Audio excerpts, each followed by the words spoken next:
The roar of the creek is a living thing, a furious beast clawing at its banks, and Sarah, she's fighting it. She fights it for the thrashing scrap of color she'd spotted snagged on a fallen cottonwood, a color too bright, too deliberate for the storm-tossed chaos of the water. Now, up close, the color is a woman, young, with wide, terrified eyes and a desperate grip on a branch that's about to give. Before we dive in, let us know where you're watching from in the comments, and if you believe love should feel like freedom, hit that like button and subscribe. Sarah has no idea who this woman is, only that the creek, swollen with 3 days of relentless rain, is trying to claim her. Heaving, straining against the current that sucks at her waders, Sarah throws the rescue line. It misses. The woman's scream is swallowed by the thunder of water. Sarah plants her feet, adjusts for the drag, and throws again. This time, the loop snags, and she hauls, every muscle screaming in protest, until the woman, gasping and limp, is dragged onto the muddy bank, more water than human. And just like that, a half-drowned stranger with smoke-gray eyes that held a world of fear, and a secret that felt far too big for Sarah's quiet valley, became the most complicated thing to ever land on her weathered doorstep. Sarah lived a life pared down to essentials: her small, sturdy cabin, the surrounding woods that breathed with her, the manuscript she chipped away at in the quiet hours, and the loyal, aging golden retriever, Gus, who thumped his tail now from the relative dryness of the porch, his canine brow furrowed with concern. After settling the stranger, who'd whispered a name, Evie, before exhaustion claimed her, into the cabin's only spare bed, which was Sarah's own, Sarah taking the old couch, Sarah's routine was subtly altered. It now included checking on a sleeping woman, brewing extra tea, and trying to piece together the puzzle Evie represented. The clothes Evie had been wearing, now rinsed and drying by the wood stove, were fine silk and tailored linen, ruined but unmistakably expensive. Her hands, though scratched and bruised, were soft, her nails perfectly shaped beneath the grime. This was no local hiker caught unawares. The creek, a usually friendly neighbor, still grumbled outside, a constant reminder of the morning's violence. Evie slept for hours, a deep, boneless sleep that spoke of profound weariness. When she finally woke, the terror in her eyes had softened to a wary confusion.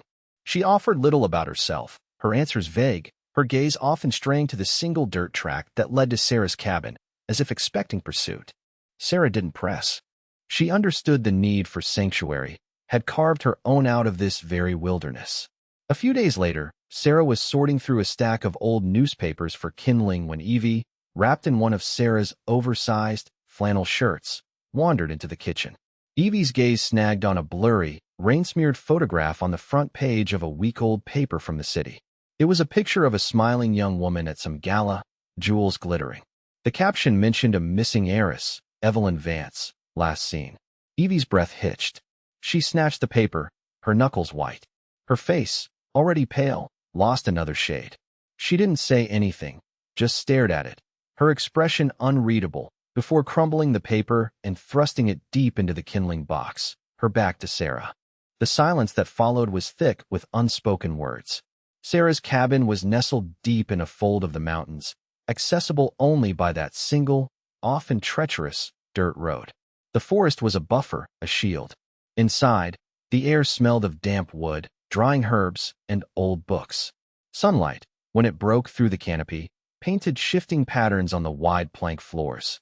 For Evie, whose life had likely been a cacophony of city noise and societal demands, the quiet was an almost physical presence. She'd sit on the porch for hours, just watching the trees sway, listening to the birdsong, a hesitant peace settling on her features. Sarah, mending a fence or chopping wood, would watch her, a strange ache in her chest. This fragile peace, she knew, was borrowed time. Evie was beginning to breathe again, to smile without a shadow in her eyes, and the thought of that light being extinguished was something Sarah found herself fiercely wanting to prevent. The catalyst came not from a dramatic revelation, but from a leaking tap. Sarah had been meaning to fix it for weeks. Evie, perhaps desperate for a task, for some semblance of normalcy or usefulness, announced she'd take a look. Sarah, amused and skeptical, handed her the wrench. 10 minutes later, a shriek and a geyser of water erupted from the kitchen. Sarah found Evie soaked, sputtering, and holding the tap fixture in her hand like a bizarre trophy, a look of utter comic dismay on her face. I think I made it worse. Evie stammered, water dripping from her nose. Sarah, instead of being annoyed, felt a laugh bubble up, genuine and unrestrained. Soon, Evie was laughing too, a helpless, hiccuping sound that was pure relief. They managed to staunch the flow together, getting thoroughly drenched in the process. Later, huddled by the stove in dry clothes, nursing mugs of tea, the shared disaster had broken something open. "You know," Evie said, her voice small, back home, "if a tap leaked, I wouldn't even know who to call. Someone would just fix it." She traced the rim of her mug. "I don't know how to fix anything." "You're good at other things, I'm sure," Sarah said gently. Evie gave a wry smile, smiling politely, remembering which fork to use, dodging questions from reporters. The last bit slipped out, and her eyes widened slightly, as if she'd said too much. Sarah pretended not to notice the slip, though it resonated with the crumpled newspaper image. Well, dodging reporters could be a useful skill around here, though mostly it's just deer and the occasional lost tourist. Evie looked at her then, a flicker of something deep and vulnerable in her gaze. "Thank you, Sarah, for not asking questions. Everyone deserves a safe place to land," Sarah said, her voice softer than she intended. Evie decided, in that moment, to cling to this sanctuary, this unexpected kindness, for as long as she possibly could. And Sarah, looking at the young woman whose presence had inexplicably filled a quiet space in her own life she hadn't known was empty, decided she would protect it, and her, for as long as Evie needed. The leaky tap was still dripping, a rhythmic counterpoint to the growing, unspoken connection between them. The days settled into a gentle rhythm. Sarah taught Evie how to split kindling without losing a toe, how to coax flames in the wood stove, how to identify edible berries on their walks through the woods. Though Evie's attempts at foraging usually ended with more leaves and twigs in her basket than anything digestible, Evie, in turn, brought a hesitant brightness to the cabin. She'd hum off-key while attempting to wash dishes, often resulting in more suds on the floor than in the sink, and she'd listen with rapt attention as Sarah spoke about the forest, the changing seasons, the quiet dramas of the wild. Sarah noticed things. The way Evie's hands, despite their current roughness, moved with an innate grace. The expensive, almost invisible dental work when she laughed. Her unconscious correction of Sarah's grammar once, quickly followed by a blush. Small things, like the way Evie automatically folded her napkin into a neat square, even when it was just a paper towel, or how she knew the vintage of a cheap wine Sarah had, just from a glance at the label she'd seen in a general store flyer. These were not the habits of someone used to a simple life. Evie, for her part, observed Sarah too. The quiet strength in her hands, the way her eyes, the color of warm moss, seemed to see everything. She found an old, beautifully bound copy of Thoreau in Sarah's bookshelf, its pages worn, passages underlined. She saw sketches of birds and landscapes tucked into a drawer, rendered with a delicate, precise skill. Sarah, Evie realized, had her own hidden depths, her own reasons for choosing this solitude. There were moments of closeness that felt charged, electric. One evening, a thunderstorm rolled in, the kind that shook the cabin to its foundations. Evie, despite her bravery at the creek, confessed a fear of lightning. Sarah, without thinking, sat closer on the old couch, her shoulder brushing Evie's, and spoke softly about how her own grandmother used to say thunder was just the sky rearranging its furniture. Evie leaned into her warmth, just slightly, and the fear in her eyes lessened. Then, just as quickly, she'd pull back, a shadow crossing her face, as if remembering something that made such simple comfort impossible. Sarah would feel the retreat, the invisible wall snapping back into place, and a familiar pang of something like loneliness, mixed with a protective ache for whatever haunted Evie, would settle in her chest. One afternoon, while Evie was ostensibly helping Sarah weed the small vegetable patch, mostly pulling up nascent carrots and leaving robust weeds, she asked, "Were you ever?" "I don't know. Expected to be someone you weren't." Sarah paused, a clump of dirt in her hand. She thought of her own past, the city job she'd walked away from, the life that had felt like a badly fitting suit. "I think most people feel that way at some point," she said carefully. "The trick is finding the courage to tailor your own clothes, so to speak." Evie looked down at her hands, stained with earth. "What if the fabric is too expensive to cut?" she murmured, almost to herself. Before Sarah could respond, Gus, who had been napping in a patch of sun, suddenly lifted his head, a low growl rumbling in his chest. He got to his feet, ears pricked, staring down the dirt track. Sarah followed his gaze. Her heart lurched. Dust. A plume of it, rising above the trees, too much for a single vehicle. Then, the distinct sound of multiple engines growing closer. Evie scrambled to her feet, her face ashen. "They found me," she whispered, raw panic in her voice. "Oh God, Sarah, they found me."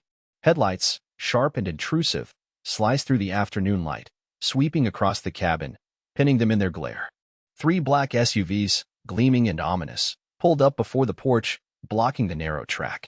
The lead vehicle's door opened. A tall man in a severe dark suit stepped out. His face was grim, impassive.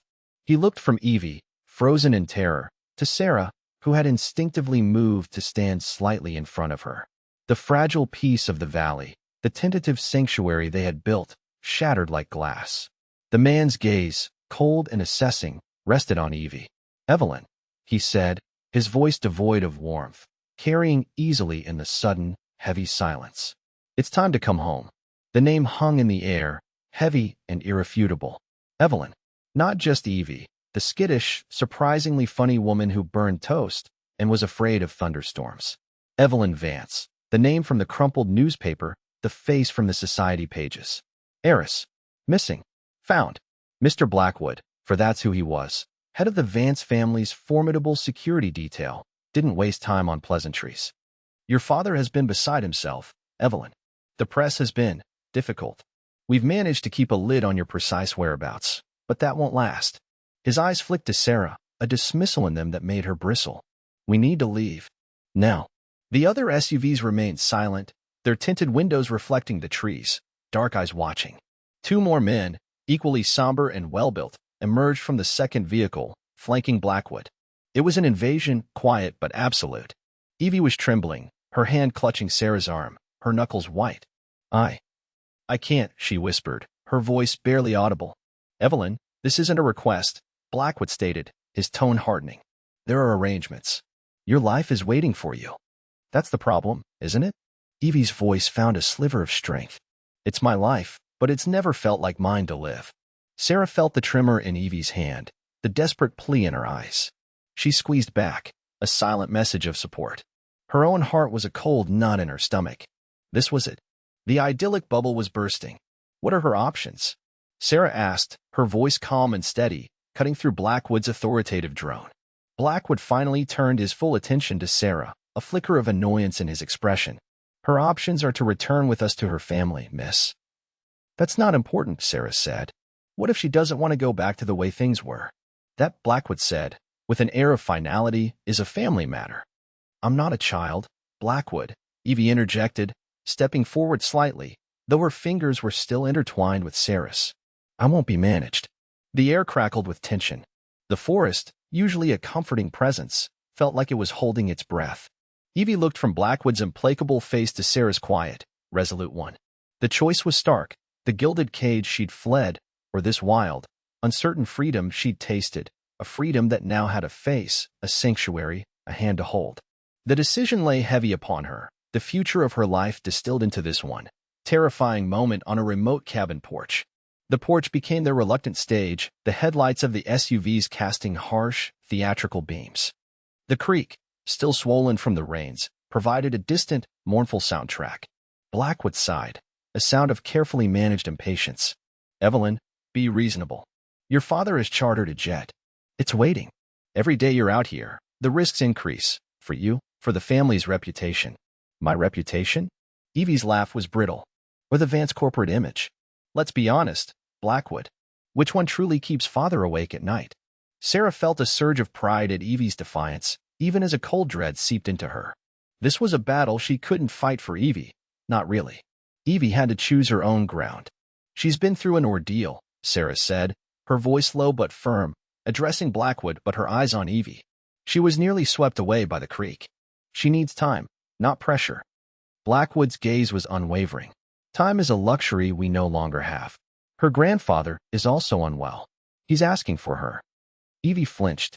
The mention of her grandfather, a man she genuinely loved despite the suffocating world he represented, was a calculated blow. She looked down, her resolve wavering. Sarah saw the internal struggle play across her face, the guilt, the love, the desperate yearning for escape. Then Evie lifted her head. Tears welled in her smoke-gray eyes. But her voice, when she spoke, was surprisingly steady. Tell my father. Tell him I'm alive. Tell him I'm safe. She took a deep breath. And tell him I'm not coming back. Not like this. Not to that.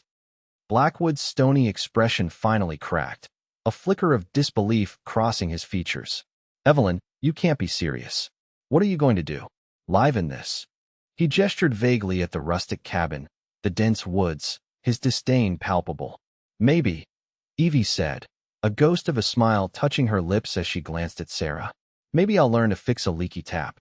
Maybe I'll learn to plant carrots that actually grow. Maybe I'll finally learn to breathe. She turned back to Blackwood, her gaze direct and unwavering. I will contact my father and my grandfather, but it will be on my terms, from a place of my choosing, not as a prisoner being escorted back to her cell. Sarah's heart swelled. This was not the terrified girl she'd pulled from the creek. This was a woman claiming her life. Blackwood opened his mouth, then closed it. He looked at Evie, truly looked at her, perhaps seeing the steel in her spine for the first time. He seemed to deflate slightly. Your father will not be pleased. He rarely is, Evie said, a touch of her old weariness creeping in, but without the despair. But perhaps, for once, he'll listen.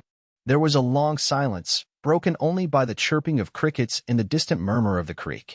Finally, Blackwood gave a curt nod. I will relay your message. He turned to his men. We're leaving. The men, who had stood like statues, moved with quiet efficiency, returning to their vehicles. Engines rumbled to life. Blackwood gave Evie one last, searching look, then got into the lead SUV. Slowly, the convoy turned, maneuvering on the narrow track, their headlights carving arcs through the trees before disappearing back the way they had come. The sound of their engines faded, leaving behind a silence that was profound, ringing. As the last taillights vanished into the twilight, the tension on the porch didn't so much dissipate as transform. Evie swayed, her body finally succumbing to the adrenaline crash. Sarah was there in an instant, her arm around Evie's waist, steadying her. They're gone, Evie whispered, her voice thick with unshed tears and disbelief. They're gone, Sarah confirmed softly. Evie turned then, burying her face in Sarah's shoulder, and the dam broke. Sobs racked her body, a storm of released fear, grief, and an overwhelming, terrifying relief. Sarah held her, simply held her, stroking her hair, murmuring soothing nothings until the worst of the storm passed. The woods, which had held their breath, seemed to exhale with them. When Evie finally drew back, her face tear-stained but her eyes clearer than Sarah had ever seen them, she managed a watery smile. So she said, her voice still shaky, about those carrots. Sarah chuckled, a warmth spreading through her that had nothing to do with the evening chill. We can work on that. Inside the cabin, the familiar scent of wood smoke and old books felt like a comforting embrace. The dripping tap, still unfixed, seemed to mark a new rhythm, a new beginning. Evie, wrapped in a blanket on the couch, looked exhausted but lighter, as if a physical burden had been lifted. I have to call them, Evie said quietly, staring into the flames of the wood stove. Father. Grandfather. It won't be easy. No, Sarah agreed, settling beside her, leaving a comfortable space between them that nonetheless felt charged with an unspoken intimacy. But you'll do it. On your terms. Evie nodded slowly. Maybe I can find a way to have a life, a real one, and still be part of my family. Or maybe not. But at least now, the choice feels like mine. She looked at Sarah, her eyes full of a gratitude that went beyond words. Because of you. Sarah just shook her head slightly. You were already strong, Evie. You just needed to find your footing. The next morning, the sun rose on a world that felt subtly altered. The creek, though still high, murmured a gentler song. Evie, true to her word, was attempting to make coffee. It smelled, if possible, even worse than her previous efforts. Sarah watched her from the doorway, a small smile playing on her lips. The porch was still there, the wood still stood sentinel. Everything was the same, yet everything was different. Evie turned, holding up the steaming, dubious brew with a flourish. Progress?